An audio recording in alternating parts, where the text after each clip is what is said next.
can you pick out the faces in these images? Of course you can, they're obvious. How about now? The nature of how computers process images makes finding even an obvious face a difficult task.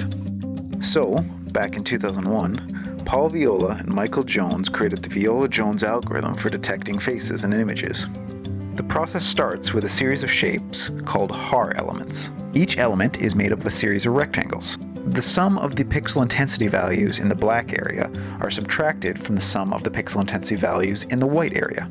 If the resulting value meets a certain threshold, then the Haar element is considered to be found at that particular location in the image. In this image, the only valid placement of the element is here, since the dots in this location are much lighter than the rest of the image.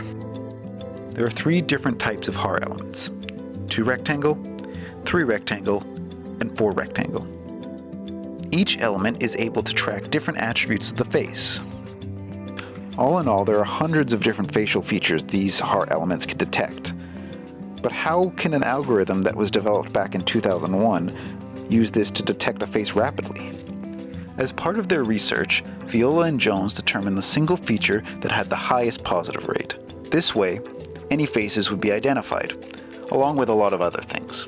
Next, a second feature was chosen that best complements the original. This process continued until all features are checked. If the image fails any of the checks, it is considered not a face. If it makes it to the end, the face can be located based on the position of the various elements.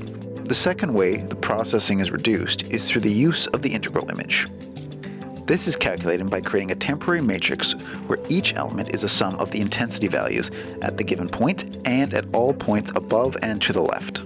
In this way, the sum of the pixel intensity values in any area, regardless of the size, can be calculated with only 4 operations. First, the value of the integral image at the bottom right corner of the rectangle is red. Next, the value just to the left of the bottom left corner is red as well and subtracted from this original number. Then, the value from the position just above the top right corner is also subtracted.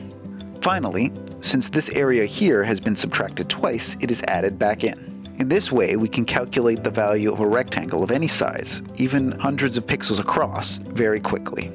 And though it was developed in 2001, this is still the method that Snapchat and many other applications use to identify faces quickly in an image.